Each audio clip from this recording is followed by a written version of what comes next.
À l'aube, dans une rue poussiéreuse de Ouagadougou, un enfant talib se relève d'un carton, les pieds nus déjà marqués par le bitume brûlant. Depuis des décennies au Sahel, là où l'enseignement coranique devrait protéger, la frontière entre piété affichée et exploitation brutale s'est peu à peu dissoute. Que change vraiment pour ces enfants condamnés à tendre la main la promesse d'Ibrahim Traoré de démanteler ce système de mendicité déguisé en tradition religieuse? Et que devient une nation entière quand le destin d'un seul garçon anonyme au coin d'un trottoir commence à peser plus lourd que l'indifférence collective? La promesse d'un changement réel ne repose pas seulement sur une réforme annoncée, mais sur la capacité d'un État à protéger ceux qui n'ont jamais été protégés. Au cœur de ce dossier brûlant, l'enjeu central est clair, offrir à des milliers d'enfants talibs une alternative crédible à la mendicité institutionnalisée, une transition où sécurité, nourriture et apprentissage remplacent la peur quotidienne. Pour le public, l'intérêt est tangible.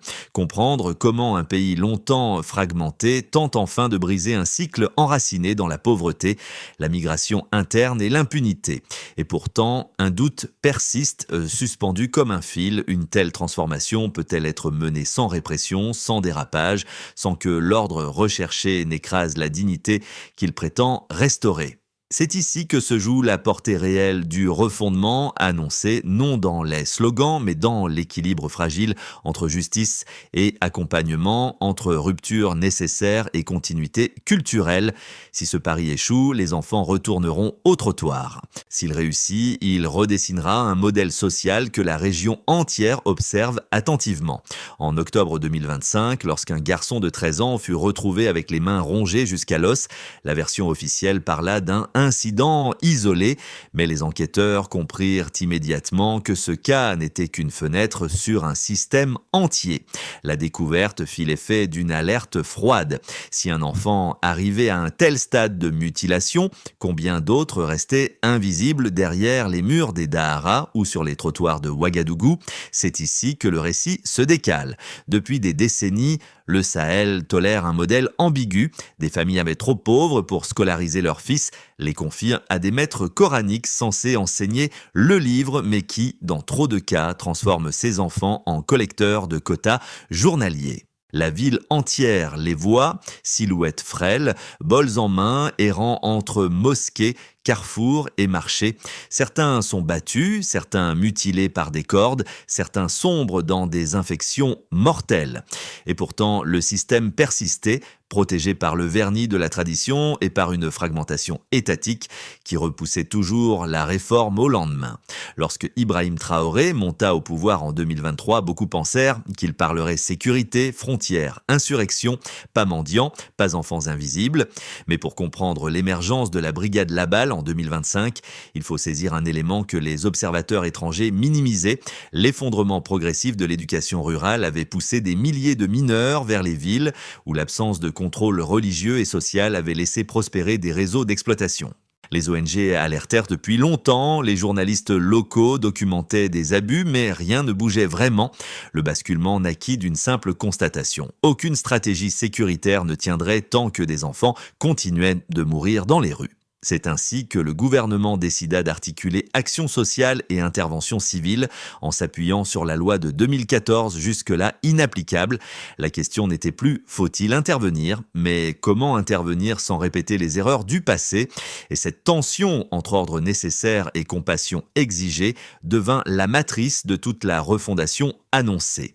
Pour comprendre l'impact concret des premières interventions, il faut suivre ceux qui, bien avant les discours et les bilans officiels, ont vécu le changement au niveau du trottoir. Le premier est un garçon de 10 ans recueilli près du Grand Marché, silencieux, méfiant, habitué à tendre un bol plutôt qu'à répondre à une question. Lorsqu'il fut transféré dans un centre de protection, les éducateurs racontent qu'il ne savait pas où s'asseoir, comme si chaque chaise risquait une punition.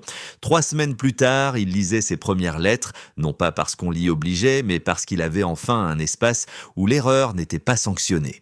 Le second cas est celui d'une femme d'une trentaine d'années, longtemps vue comme une présence fixe près de la grande mosquée.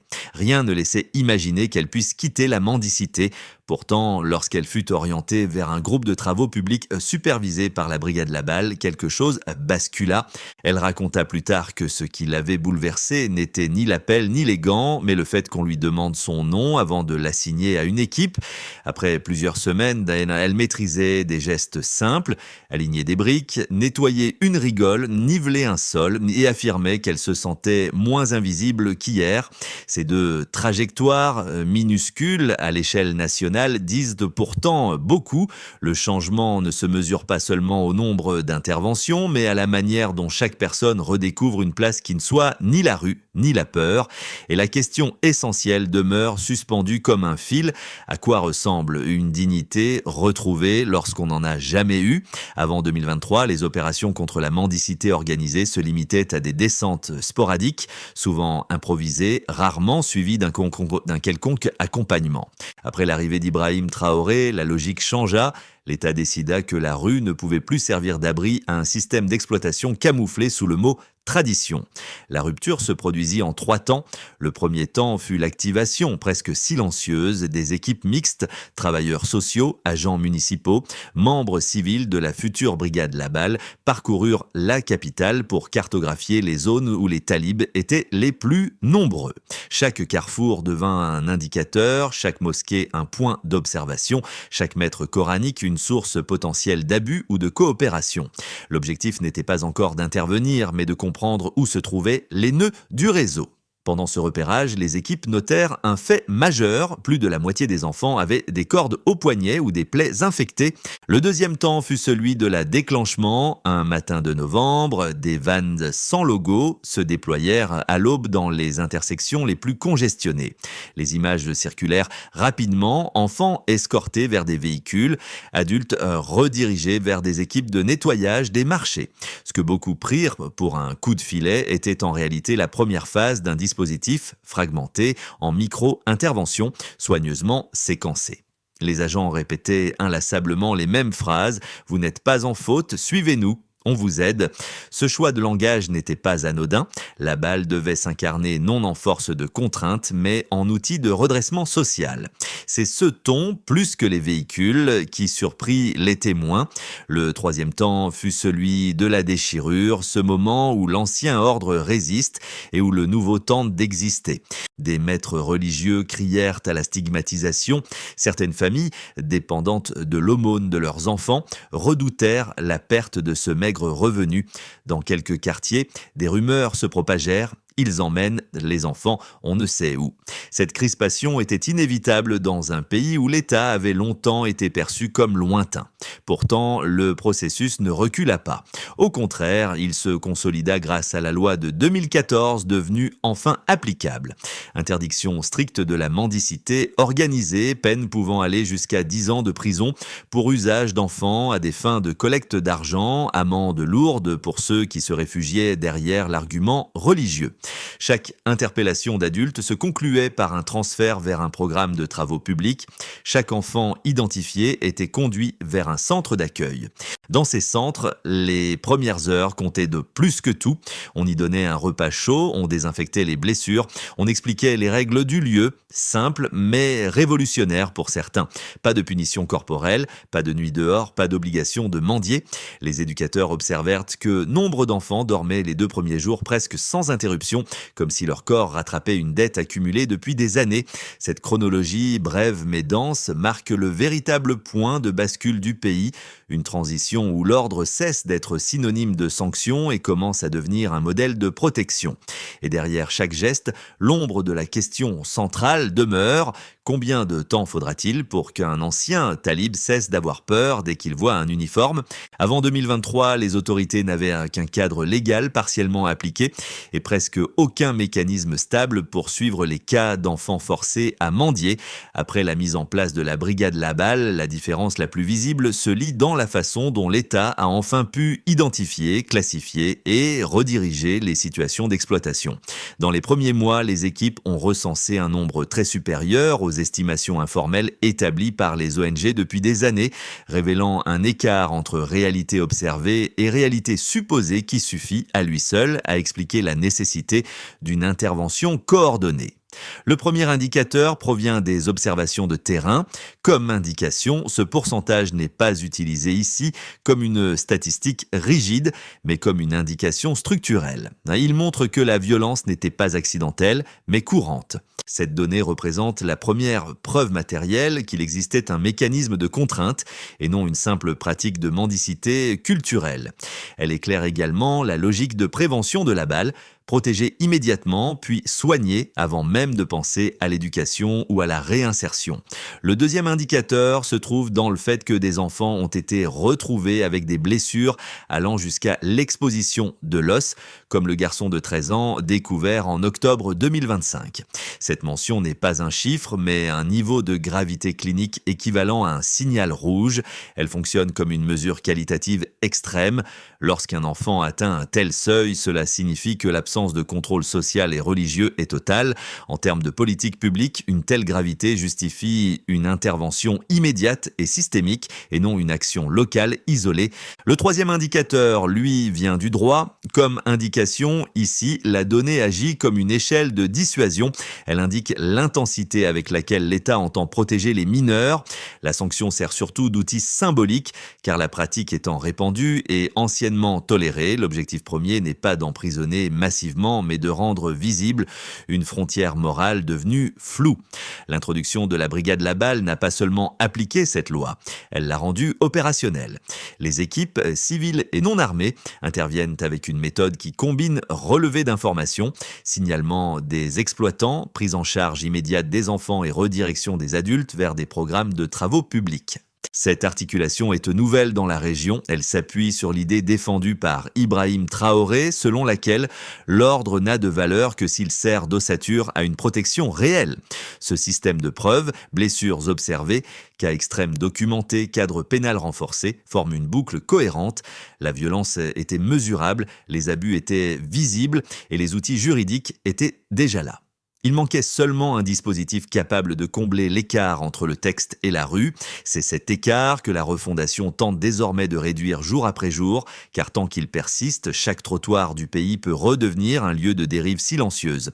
Pour évaluer honnêtement la démarche de la brigade Laballe, il faut commencer par reconnaître la force des deux arguments les plus sérieux avancés par ces critiques. Le premier affirme que toute intervention d'État visant des populations vulnérables risque mécaniquement de basculer dans la coercition, même lorsqu'elle se présente sous un visage civil. Selon cette ligne, retirer des enfants de la rue, réorienter des adultes vers des travaux encadrés et pénétrer des espaces religieux traditionnellement autonomes reviendrait à déplacer la frontière entre protection et contrôle sans garantie suffisante. Les images de vans sans logo, prises à l'aube en plein carrefour, ont renforcé cette lecture. Pour beaucoup d'observateurs extérieurs, le simple fait de ramasser des personnes dans l'espace public évoque une dynamique de répression plus qu'une dynamique de secours. Le deuxième argument, plus culturel, soutient que la mendicité des talibs, aussi problématique soit-elle, s'inscrit dans des configurations anciennes mêlant pauvreté rurale, mobilité familiale et enseignement religieux. Intervenir brutalement dans cet écosystème, disent-ils, risque d'accroître la méfiance entre autorités et communautés coraniques, tout en fragilisant les familles qui, faute d'alternative, avaient délégué leurs enfants à des maîtres qu'elles percevaient comme légitimes. Mais au-delà de ces critiques, un examen attentif du terrain offre une contre-analyse plus nuancée, car ces pratiques traditionnelle avait dérivé vers une exploitation structurée où des enfants étaient envoyés mendier des heures durant dans des conditions pouvant mener à des mutilations graves, comme le garçon retrouvé en octobre 2025, les mains rongées jusqu'à l'os. Aucune tradition religieuse ou autre ne peut justifier la présence de mineurs livrés à la rue avec des plaies infectées ou attachés par des cordes qui finissent par pénétrer la peau. Et loin de fonctionner comme une force punitive, la balle a été conçue comme un dispositif civil non armé où les agents répètent systématiquement « Vous n'êtes pas en faute ». On vous aide. Les adultes sont redirigés vers des programmes de travail et non vers des cellules. Les enfants sont conduits vers des centres où soins, nourriture et scolarité remplacent la logique du quota. Cette articulation, protection immédiate, redirection sociale, application d'un cadre légal ancien mais resté inopérant, constitue le cœur du contre-argument. L'intervention n'efface pas la culture, elle met fin à l'abus qui s'y était greffé. Un basculement inattendu advient lorsque la brigade Laballe passa de simples opérations de retrait à une logique de reconstruction sociale. Les premiers retours de terrain surprirent même les équipes qui avaient porté le projet. Dans plusieurs centres d'accueil, les éducateurs constatèrent que les enfants, autrefois terrorisés par toute autorité, cherchaient désormais spontanément les adultes pour demander un livre, un savon ou une couverture. Ce geste, minuscule mais répété, devint la première preuve que la protection pouvait devenir un repère plutôt qu'une menace. À mesure que ces signaux se multipliaient, un changement plus subtil apparut. Certains maîtres coraniques, autrefois farouchement opposés aux interventions, commencèrent à collaborer pour signaler des dérives dans leurs propres rangs. Ce retournement n'était pas spectaculaire, mais il remettait en question l'idée selon laquelle la réforme était condamnée à heurter de front toutes les structures religieuses. Selon plusieurs responsables civils, cette évolution résultait d'un message simple promu par Ibrahim Traoré: distinguer l'enseignement légitime de l'exploitation, séparer la foi du profit. Dans ce glissement silencieux, une nouvelle dynamique prenait forme, où l'ordre n'était plus synonyme de confrontation, mais d'alignement progressif entre institutions, familles et État.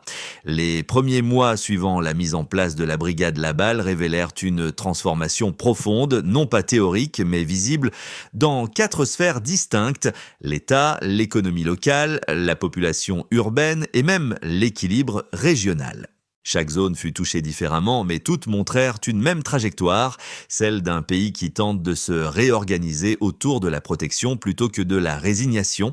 Comme indication, pour les institutions publiques, la création de Laballe constitua un test de cohérence. Pendant des années, les autorités avaient adopté des lois protectrices sans jamais les appliquer réellement. Désormais, l'État disposait d'un dispositif civil non armé capable d'incarner pour la première fois la loi de 2014 sur la protection des mineurs.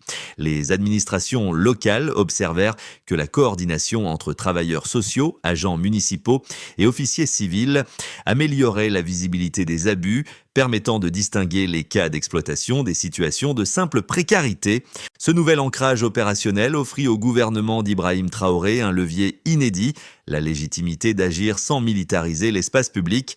Comme indication, dans les quartiers marchands, l'effet fut double.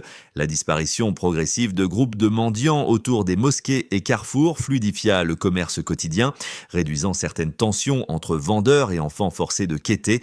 Parallèlement, la redirection des adultes vers des programmes de travaux publics créa une main-d'œuvre temporaire pour nettoyer les marchés, niveler des terrains ou poser des pavés. Ce n'était pas une révolution économique, mais un déplacement des énergies, des mains occupant le trottoir passaient à des mains contribuant à l'entretien urbain. Plusieurs témoins décrivirent ce changement comme une respiration, non pas parce que la pauvreté avait disparu, mais parce que l'espace était moins fracturé par la mendicité imposée. Comme indication pour les enfants talibs, la différence fut immédiate et existentielle. Dans les centres d'accueil, les soins, la nourriture et l'éducation recréèrent un cadre que beaucoup n'avaient jamais connu. Le simple fait de dormir plusieurs jours d'affilée témoignait de l'épuisement accumulé. Des éducateurs rapportèrent que certains demandaient un livre non par désir scolaire, mais parce qu'ils associaient l'acte de recevoir un objet non punitif à une forme de sécurité. Du côté des adultes, ceux réassignés aux travaux publics racontèrent avoir entendu leur nom pour la première fois depuis des années, une rupture symbolique avec l'anonymat forcé de la mendicité. Comme indication dans les pays voisins, l'expérience du Burkina Faso commença à attirer l'attention. Au Sénégal, au Mali et au Niger, des acteurs civils s'interrogèrent: si une brigade non armée peut restructurer l'espace public à Ouagadougou, d'autres capitales pourraient-elles faire de même? Laballe devint un objet de débat. Certains y virent un modèle d'intégrité, d'autres un risque de dérive.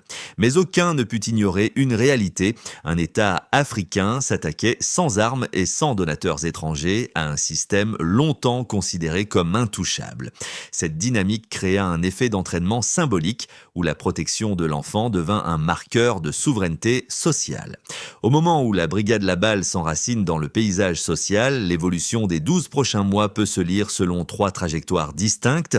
Elles ne prédisent rien avec certitude, mais elles permettent d'imaginer comment un dispositif civil non armé fondé sur la protection plutôt que sur la répression pourrait se stabiliser ou vaciller selon les tensions à venir. Comme indication, dans cette hypothèse, les centres d'accueil continuent de fonctionner avec les mêmes méthodes: soins immédiats, nourriture stable, réintroduction progressive à l'éducation et orientation des adultes vers des travaux publics. Les opérations gardent un rythme constant, ni expéditif ni spectaculaire. Sur le terrain, les maîtres religieux les plus modérés poursuivent leur coopération prudente, acceptant d'alerter en cas d'abus manifeste. Le système ne s'étend pas massivement, mais il cesse d'être fragile. La refondation avance par petites couches, consolidant chaque quartier avant de passer au suivant. Le changement reste discret mais mesurable. Comme indication, ici, la dynamique enclenchée par Laballe gagne de l'ampleur, les centres d'accueil s'organisent de mieux, certains adultes réinsérés prouvent qu'il est possible de passer des travaux publics à des opportunités professionnelles plus stables et les jeunes talibs deviennent plus visibles dans les classes d'alphabétisation. Dans plusieurs communes, les autorités locales adoptent spontanément les mêmes méthodes, créant une sorte de maillage civique où la protection devient un réflexe partagé. À l'échelle régionale, des organisations civiles du Mali ou du Niger multiplient les échanges avec Ouagadougou pour comprendre comment un modèle non militarisé peut redonner de la cohérence sociale. Dans ce scénario, la refondation cesse d'être un programme, elle devient une culture administrative. Comme indication, dans le pire des cas, certains réseaux d'exploitation se réorganisent discrètement. Des maîtres coraniques hostiles réactivent les circuits de mendicité en périphérie, loin des zones surveillées. Le manque de ressources dans les centres d'accueil pourrait créer des goulots d'étranglement, entraînant un affaiblissement de la prise en charge. Si la pression sociale s'accroît, la population pourrait commencer à douter de la durabilité de la méthode, perçue comme trop douce pour affronter des pratiques enracinées. Dans cette configuration, Laballe ne s'effondrerait pas, mais se verrait réduite à un rôle symbolique incapable d'imposer une cohérence nationale. Comme indication, pour naviguer entre ces scénarios, une règle de prudence demeure essentielle, pensée en termes de continuité plutôt qu'en termes de rupture. Dans une société où la défiance est ancienne, les transformations durables naissent moins des annonces fortes que de la répétition patiente des mêmes gestes protecteurs, encore et encore. Quand on observe les images de ces enfants retirés des rues, il est tentant d'y voir un phénomène lointain, circonscrit à un contexte géographique et social particulier. Pourtant, ce qui se joue au Burkina Faso touche à des questions universelles. Comment une société protège-t-elle ceux qui ne peuvent pas se protéger eux-mêmes? Comment transforme-t-elle des rituels installés en espaces de responsabilité? Et comment un citoyen ordinaire peut-il participer, même indirectement, à un mouvement qui dépasse son quartier ou son pays? La première couche de résonance concerne ceux qui ont grandi dans des environnements où la vulnérabilité se voyait à chaque coin de rue. Le parcours des talibs rappelle ce que signifie vivre dans une structure qui normalise la précarité au point d'en faire une étape attendue de l'enfance. C'est un miroir qui renvoie à toutes les sociétés ayant connu des zones où les enfants deviennent invisibles par habitude plutôt que par accident. La deuxième couche vise ceux qui se sentent déconnectés des enjeux sociaux, estimant que les crises humanitaires sont trop vastes pour les concerner.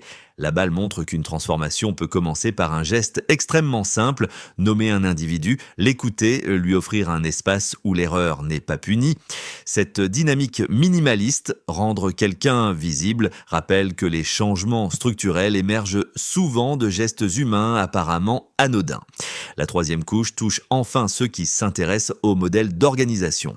La démarche burkinabé démontre qu'une politique n'a pas besoin d'être armée, bruyante ou soutenue par des campagnes international pour être crédible. Elle peut exister à travers des routines, des interventions calmes, des centres où l'on soigne avant de sanctionner. Dans un monde saturé de discours, cette approche invite chacun à repenser ce que signifie agir. Non pas par amplification, mais par cohérence. Au bout du compte, l'histoire de ces enfants interroge chacun. Quelle forme de protection choisissons-nous dans nos propres villes pour ceux que la routine finit par effacer? Pour qu'une refondation sociale ne reste pas une parenthèse, elle doit s'appuyer sur une méthode claire, reproductible et mesurable. Au Burkina Faso, l'approche initiée sous Ibrahim Traoré peut se projeter dans une feuille de route en plusieurs étapes, chacune conçue pour réduire progressivement l'écart entre la loi, la rue et la protection réelle. Comme indication, la première priorité consiste à garantir continuité, sécurité et routines éducatives dans les structures existantes. Cela implique de maintenir l'accompagnement psychologique, les soins, l'alimentation régulière et un rythme d'apprentissage simple. La mesure de succès se lie dans la régularité de fréquentation, la qualité du repos et la capacité progressive des enfants à suivre des activités structurées. Comme indication, les agents civils, les travailleurs sociaux et les relais communautaires doivent être formés au même langage. Intervention douce, absence de coercition, signalement rapide. Le suivi se fait par des rapports mensuels et par la cohérence des procédures appliquées dans différents quartiers. Lorsque les réactions deviennent prévisibles et non improvisées, la refondation gagne en solidité. Comme indication, une partie de la réussite dépend de la capacité à distinguer enseignement légitime et exploitation. Cette étape requiert des rencontres régulières, des engagements mutuels et une transparence accrue sur les pratiques internes. Le critère d'évaluation le plus simple, le nombre de cas signalés par les maîtres eux-mêmes. Comme indication, pour les adultes, la transition demande un cadre de travail stable mais non punitif. La réussite se mesure dans la régularité des équipes, la qualité des chantiers et la possibilité pour certains participants d'accéder à des emplois plus durables. Cette étape transforme l'espace public autant que les trajectoires individuelles. Comme indication sans trace, une politique s'efface. Chaque mois, des synthèses courtes permettent de suivre ce qui fonctionne, ce qui bloque et ce qui doit être ajusté. Cette mémoire opérationnelle empêche le système de retomber dans l'improvisation.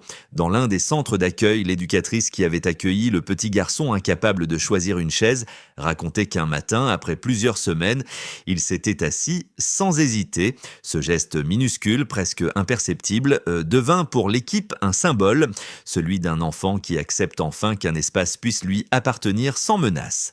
Ce même symbole revient chez la femme du marché qui disait que tout avait changé le jour où quelqu'un avait prononcé son nom avant de lui tendre des gants.